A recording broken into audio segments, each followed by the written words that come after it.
since the first film and this film coming out, in terms of technology, actually there's been a massive kind of leap in terms of what is now possible on screen and what was possible, even in that relatively sort of short period of time. Sure. And I wonder if we could just talk a little bit about what the kind of what sort of things you were able to do this time that perhaps you couldn't do last time, and what some of the sort of some of the sort of the technological kind of leaps that you have sort of witnessed. Well, it's not as easy to talk about now because when we made the first film, every film had a big, easy to understand breakthrough.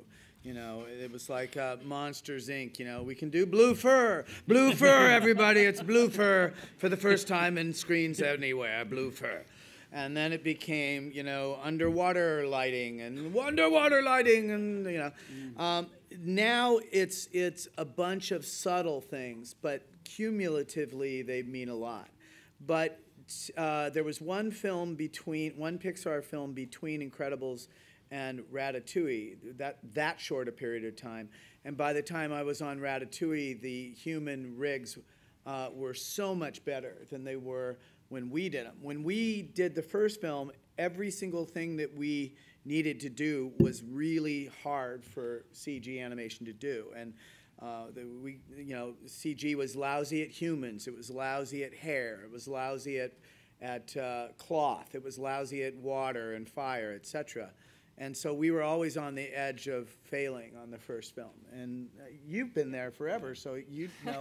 Yes. No, I just mean since you've before seen it existed. No, you've since Toy Story. Yeah, I mean, yeah. you came right. Yeah. Absolutely. No, we completely revolutionized our animation system on Brave, actually.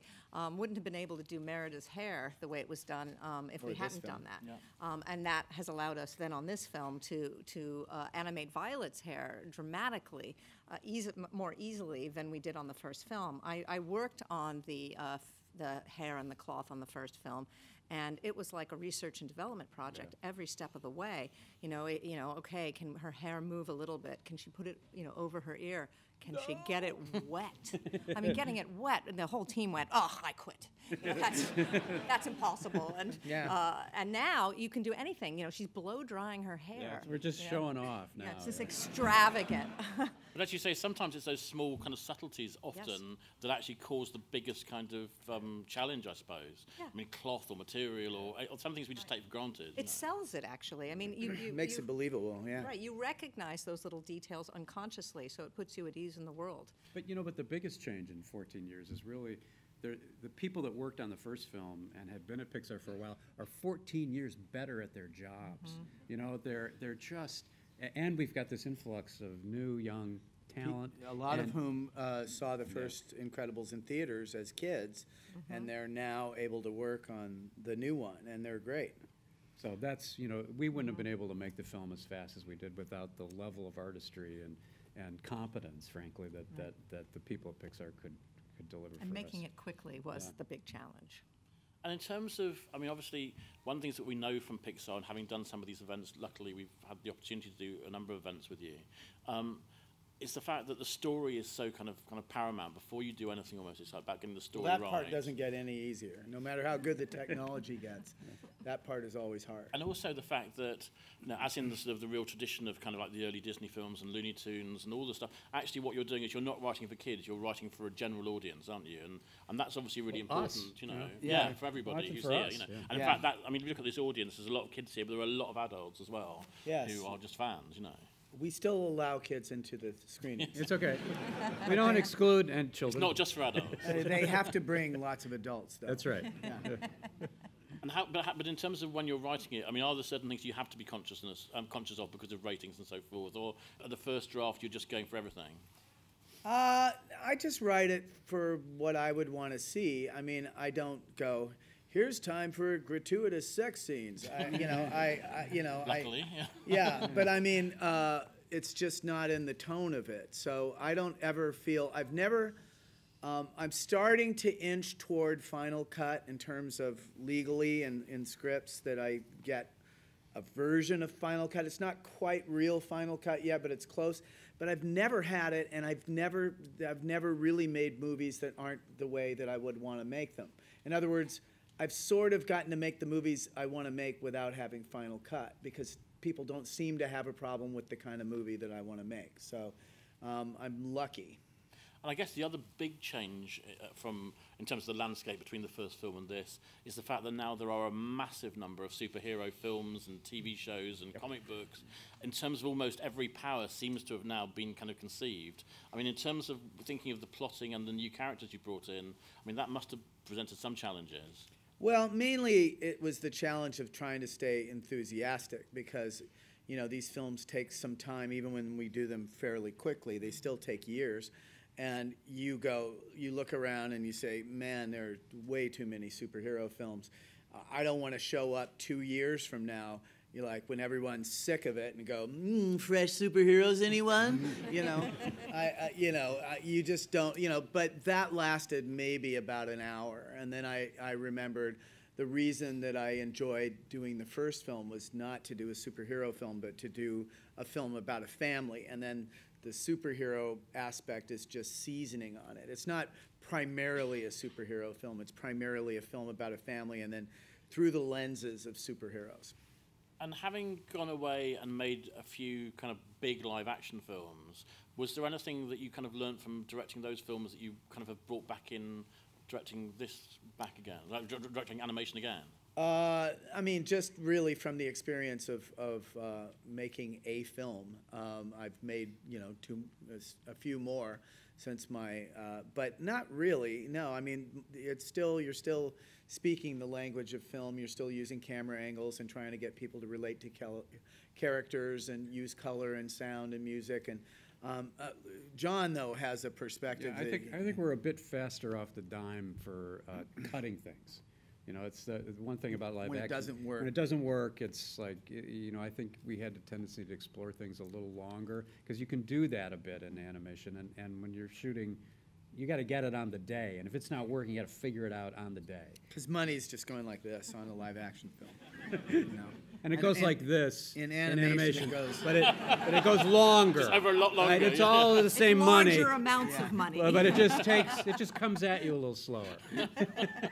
We also brought over a fight coordinator from the live action world to consult with our team, particularly in that cage fight scene. There was a guy named Rob Alonso that I worked with on Mission Impossible Ghost Protocol, and I had a really good experience with him, and the whole stunt team on Mission was great. But Rob, in particular, had a way of talking to people who weren't experienced in fighting and show them how to look believable. So I brought him onto Tomorrowland, and on Tomorrowland we were talking, and he's a real animation aficionado, and he'd studied it in college, and you know, I had him in my mind when for a certain number of the fights that we have in the movie, because animators are like information sponges. They want to understand whatever they're presenting, and they studied cooking on Ratatouille, how people chop and stuff like that, so that when it came time to animate the scenes, the characters looked like they convincingly knew how to cook.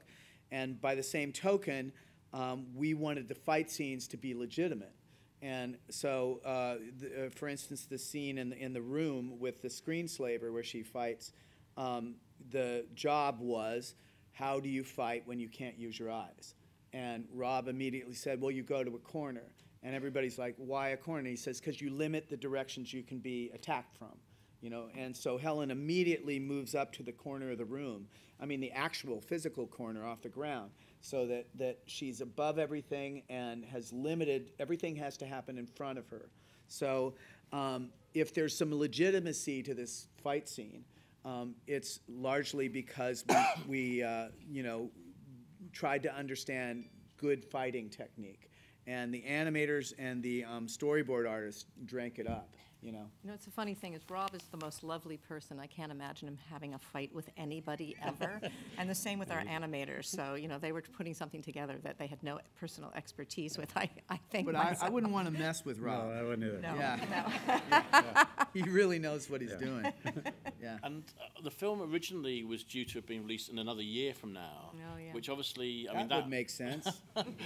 What we did didn't make any sense at all, I don't think. And I mean, how was that a hard sort of? I mean, in terms of Yeah.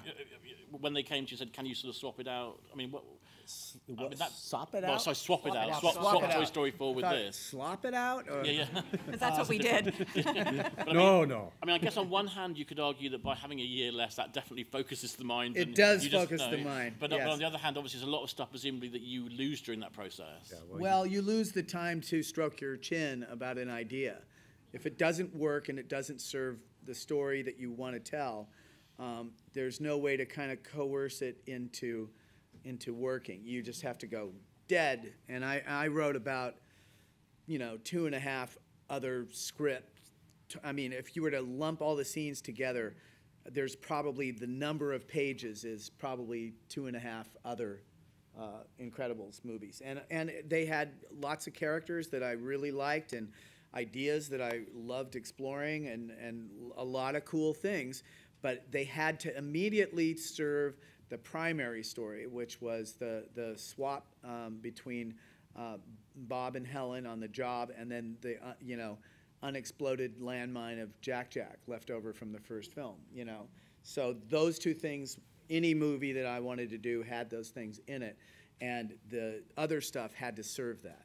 It's probably worth mentioning that Brad wasn't working in a linear way when he was talking about the versions of the script. He put together scenes all over the place, and we put together the arc for Bob and the kids more quickly, sooner than we did the villain plot. So we were making that. We made Raccoon Fight. That was the very first scene that we produced. Right. And then we put together the other scenes with Bob and the kids, and then at the end, Well, we knew that any version of the movie was going to have the raccoon fight in it.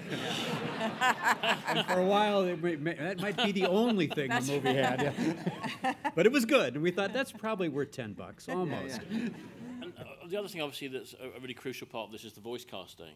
And I obviously want to touch on the fact that the dedication to Bud Lucky at the end of the film. And Bud came here with Bounton many years ago and was a great guest. Yeah, he's a But wonderful guy, and he did the voice of Rick Dicker, the government agent who kind of helps the Pars in the first film.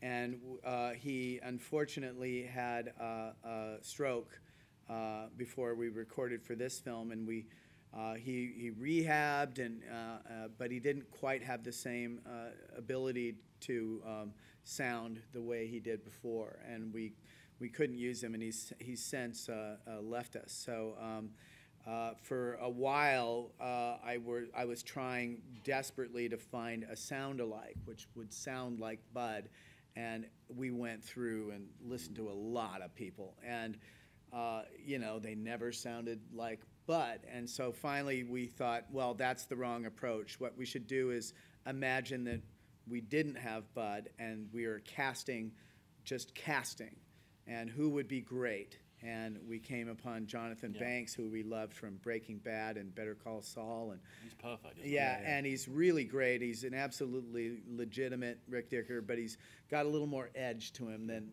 Bud's. Yeah, we think that this Rick may have actually killed a man. Yeah. Bud, you never believed that he would. No.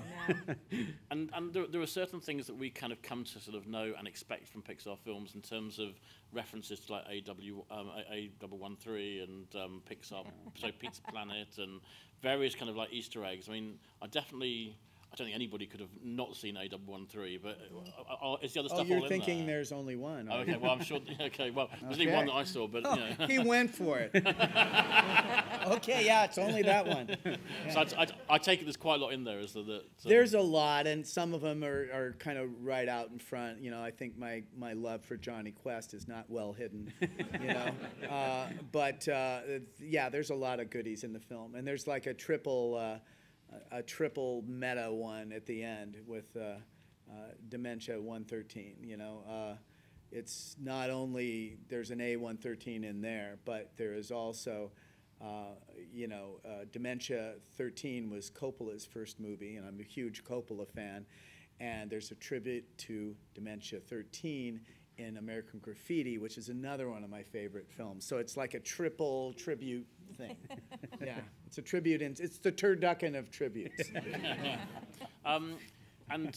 Before I get some questions from the audience, you obviously brought back another very successful character, which was Edna Mode. I mean, it would be really crass at the BFI, the temple of film, that we would ask you to be, to even think about sort of voicing her with her. Well, she's so uncooperative. I don't think we could ever You know, she doesn't take direction, she gives direction. Yeah, and if she shows up, that's sort of the end of this whole thing, right? Yeah. It's like she would never put up with it. With live action, you're trying to have lightning strike, and you go, no lightning, no lightning, discuss, maybe, okay, good, no lightning, and then, screw it, one more take, lightning, oh, great, did you get that, yeah, everybody got it, we got it, okay, next, and with animation, it's more like you've got 1 volt at a time, and you're going, I need at least 400 more volts. Yep. So you're kind of sculpting your way toward what you want, whereas in live action, you're preparing for it and you're trying to narrow the range of how it happens, and then it happens or it doesn't. It's sort of more spontaneous. But in animation, nothing is free. Nothing happens by accident. There are happy accidents in live action, and there are far fewer happy accidents in animation. Is it Jack or Jack Jack? His official, very good, yes. It was based on one of my 3 kids. When I first had the idea for The Incredibles, he was a baby. And where is he now? He's actually stand up right there. Oh, wow. That's how long it's been. His official name was Jack, but we called him Jack Jack, and we called him, he doesn't want to hear all this. There's a million other variations like that, you know, choo-cha, choo-choo, you know, da-da-da-da. Anyway, so it's always been Jack Jack in the movie, because that was one of the names that we called him. And your other sons who are also here have voiced characters in the film. There you go. We got Tony Reidinger. Michael, stand up. And Monster Jack Jack and the kid on the trike from the first one is Nick. And the Monster Jack Jack recordings he did 14 years ago, and they still work great, so we just had a lot more of them that we didn't use and used them in this film. So that's how it goes. And obviously the actor who played Dash is now 25, so you needed to recast him, presumably. We did. We had to find a new kid, and we got so lucky in Huck Milner because he's every bit as good as Spencer Fox was in the original. I think that he got away, which sometimes happened with bad guys. See Financial Crisis.